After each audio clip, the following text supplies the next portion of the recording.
As a staple of the war effort, the Austerity 280 and 210 were a pair of powerful though often forgotten freight engines that helped to supplement the rail network in its battle against the Axis powers during the conflict, and would also lend itself to export variants that saw action on multiple fronts in both war and peacetime. With the onset of World War II in 1939, Robert Riddles, mechanical and electrical engineer for the Scottish division of the LMS, was appointed as the Director of Transport Equipment at the Ministry of Supply, whereupon he rapidly adopted the LMS's Stania 8F 280 freight engine as the standard military goods locomotive that would be produced at all manner of works across the country, regardless of whether they belonged to former rivals of the previous Big Four railway companies. In 1941, he was appointed to the post of Deputy Director General of Royal Engineering Equipment, and by 1942 had started work on a new Austerity 280 freight engine that took into account the lack of material and manpower caused by the ongoing conflict, construction commencing on his new series of locomotives in January 1943, with a total batch of 935 examples being built by the time production ended in May 1945, with delivery of the build-out shared between the North British Locomotive Company and the Vulcan Works. Dubbed the War Department or WD Austerity 280, this machine was based on the Stania 8F and included many interchangeable parts, but had a simpler parallel boiler with a round-topped firebox, which consisted of two telescopic rings and lacked any form of lagging, though it could rely on a 2-inch airspace for thermal insulation. The firebox design suffered some problems though, with the drop-gate mechanism in the ash pan being prone to warping due to the build-up of ashes and clinker, with locomotives allocated to the former LNER having this mechanism removed on many of its locomotives, while the firebox design was also criticised for being too rigid, as identified by the LNER management in 1942 prior to construction, and agreed with by Riddle's former superior, Sir William Stania, though by this point it was too late to fix this issue.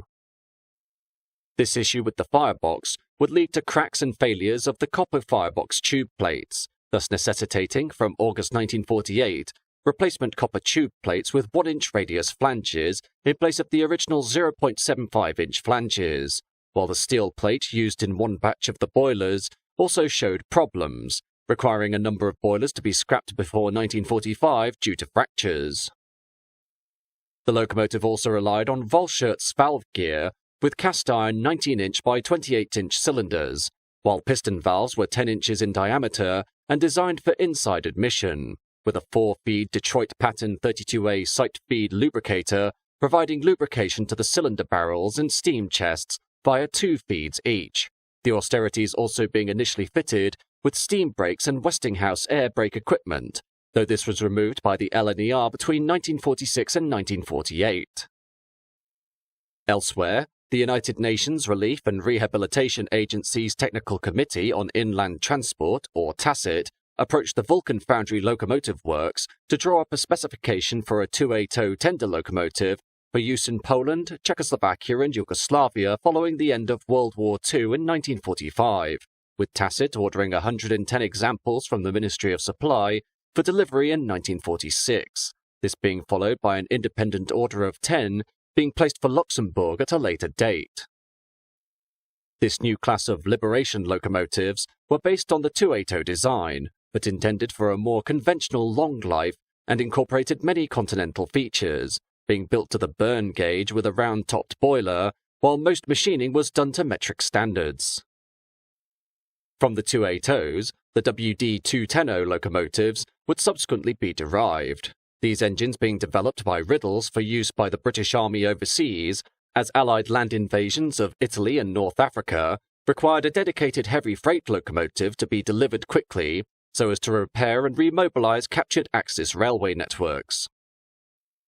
2 batches would subsequently be built by the North British Locomotive Company, the first batch being for 100 units delivered between 1943 and 1944, while the second batch of 50 was delivered in 1945. The LNER receiving 13 of the first batch as part of early trials for the new engine, followed by 20 of the second batch on loan. These locomotives from the first batch were transferred to the LMS in May 1944, and the locomotives of the second batch were handed back to the War Department at the end of 1946, with all 210 Austerities being allocated to March Depot in Cambridgeshire, although they would occasionally move to other sheds in the Great Eastern and Great Northern districts. The 210 boiler was constructed of 3 parallel rings and fitted with a Malesko-type superheater, while the firegate was a Holson rocking type, similar to that fitted on the USA TC S160. The 210, as a means to simplify maintenance, also being designed to share many interchangeable parts with the 280 Austerity, and were delivered in khaki brown for the first batch and khaki green for the second batch. Due to the long wheelbase, the LNER imposed several restrictions on the 210s, including not being allowed to use the crossover tracks between station platforms or use sidings alongside loading banks, due to their significant throwover on curves that had the potential to strike the platforms. Prior to the Normandy landings during 1944, the Army had very little use for these locomotives, and thus they saw regular wartime supply duties, as well as other traffic, with the former Big Four railway companies, 457 of the 280 Austerities being loaned during this period, 350 of which went to the LNER. For the 210s, of the original batch of 100, one was allocated to the Longmoor Military Railway, while 20 were shipped out to the Middle East, the LMS receiving the remaining 79 examples and kept them in use until they were needed in continental Europe during late 1944, the second batch entering service between March and September 1945, with one unit, number 73797, also being allocated to Longmoor, but none of the remainder entered LNER stock lists. Following the D-Day landings in June 1944, 280 Austerities would be shipped out to France, while the initial allocations from the LNER were dispatched to the Great Western Railway and the Southern Railway, prior to all of the initial Austerities being transferred to the near continent by February 1945. It was during this period that one notable and heroic incident took place on June 1, 1944, when locomotive 7337, hauling an ammunition train towards Soham in Cambridgeshire, was severely damaged by the detonation of the first wagon after it caught fire just outside Soham station, an event that could have been far more deadly and serious had it not been for the quick actions of the crew. With 22-year-old fireman James Nighthall and 41-year-old driver Benjamin Gimbert noticing the first wagon ablaze, they quickly worked to decouple it from the rest of the train and draw it forward through the station in order to prevent an explosion that would have likely destroyed a large portion of Soham, potentially killing tens if not hundreds of people. With the flaming wagon and locomotive now free from the rest of the train, 7337 and its blazing cargo had only made it as far as Soham station itself when the ammunition detonated, blowing apart the station and the station master's house, upturning the locomotive, and blowing a 66-foot diameter crater into the track bed, the blast resulting in the tragic deaths of Nighthall and Soham's signalman Frank Bridges, who was observing the scene from the opposite platform, though Gimbert was able to escape with severe injuries. In the aftermath of the explosion, emergency repairs were administered, and the line was reopened to freight traffic within 18 hours, followed by passenger traffic the next day, while Gimbert and Nighthall were both awarded the George Cross, the highest award bestowed by the British government for non-operational gallantry, the locomotive 7337 being recovered and returned to service, where it would continue in operation until its scrapping in 1967. Following the end of World War II, the British Army had large numbers of Austerity locomotives surplus to requirements, and thus began to repatriate many examples to the UK in November 1945, the LNER offering to take many of these on loan in order to fill its diminished rolling stock rosters following air raid damage incurred by the Luftwaffe, LNER purchasing 200 Austerities by the end of 1946, alongside the 190 that it already had on loan. With this ownership becoming permanent, the Austerities were classified as Class 07 in January 1947, and by the end of that year, the LNER had also taken on an additional loan of 270 07s, many of which required heavy overhaul and maintenance following severe and unrelenting work on the European railways, the last of these units entering traffic in July 1948. For the 210s, 1946 would see the Netherlands State Railways, purchased all units that remained in continental Europe, while those in Egypt and 16 of the 20 Middle Eastern examples were transferred to Greece. The British Transport Commission, following nationalisation in 1948, deciding to purchase 25 of the 210Os that were still owned by the War Department, and were thus officially listed as running stock in December 1948, although most were kept in store until as late as 1950.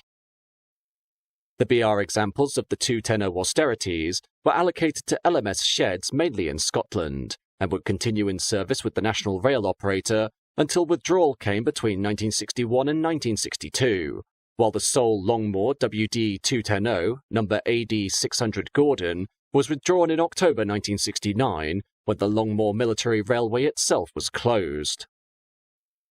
For the 280s, these locomotives had been designed for easy conversion to oil firing, with the LNER attempting to administer this conversion during 1947 in response to the post-war fuel crisis, with 3152 being converted, but suffered problems maintaining boiler pressure at speeds above 35 miles an hour, though this was solved by lifting the burner above the fire door peephole and by lengthening the brick arch.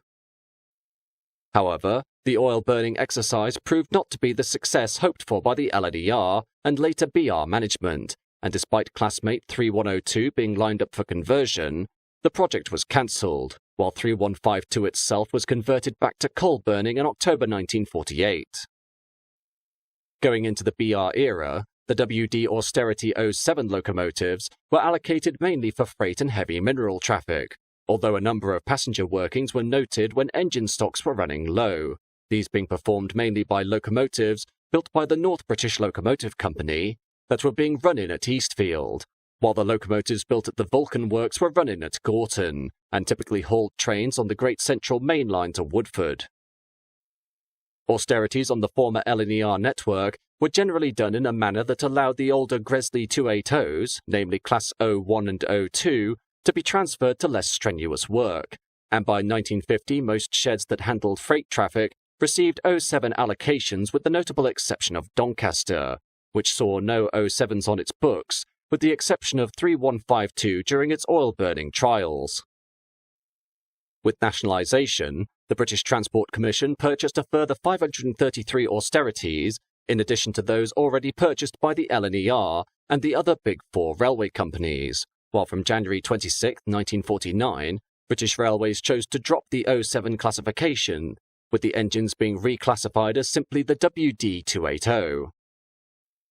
Following the arrival of diesels as part of the 1955 modernisation plan, the first three Austerity 280s were to be taken off roster between December 1959 and February 1960, though due to the poor reliability of early freight diesels, scheduled withdrawals did not start in earnest until 1962, with the final 5 of these temporary wartime locomotives, not expected to work lasting careers, being taken out of service in September 1967 after a 23-year working life. For the LNER 07s, none would survive into preservation, although one WD 280 number 5200 of the Vulcan Foundry would be the sole survivor of this class, having been built in 1945 and dispatched to join the Swedish Strategic Reserve, whereupon it was heavily modified. Designated the SJ Class G11 in Sweden, the machine would continue in mainline operation until 1976, after which it was purchased by a group of volunteers at the Keighley and Worth Valley Railway in Yorkshire, after which it was repatriated and restored back to original condition with a rebuilt tender and new cab, while at the same time receiving the number 90733 as a continuation of the BR numbering sequence, 90733 eventually returning to traffic on July 23, 2007. Furthermore, 2 Liberation locomotives survive in Poland, with TR 202-28 being almost relocated to the Keighley and Worth Valley Railway, but is now located at Jaworska Slask in Lower Silesia, while TR 202-19 is located at the Chobotcha Heritage Park. For the WD 210Os, 2 examples built to British specifications have been preserved, one being a repatriated export number 3672 Dame Vera Lynn, which is now based on the North Yorkshire Moors Railway, while WD 600 Gordon, based at the Longmoor Military Railway, and is still owned by the Ministry of Defence, is on permanent loan to the Severn Valley Railway. As for dedicated export models, only one unit was saved, that being 1943 built 3652, which was initially shipped to the Middle East before being transferred on to the Hellenic State Railways in 1945. This engine, after years in storage, being repatriated in 1984 by a group of volunteers at the Mid-Hants Railway, who have restored this machine to number 90775 and is now operational at the North Norfolk Railway, while up to 4 other Greek units are known to be in derelict storage, and number 5085 is on display in Utrecht in the Netherlands. In the end, the Riddles Austerity freight locomotives of the War Department proved to be a duo of seldom remembered but often seen steam engines that would work far beyond their intended lifespan, resulting in a hastily designed but sturdily built fleet that would provide the backbone of the war effort both in Britain and in liberated Europe and the Middle East.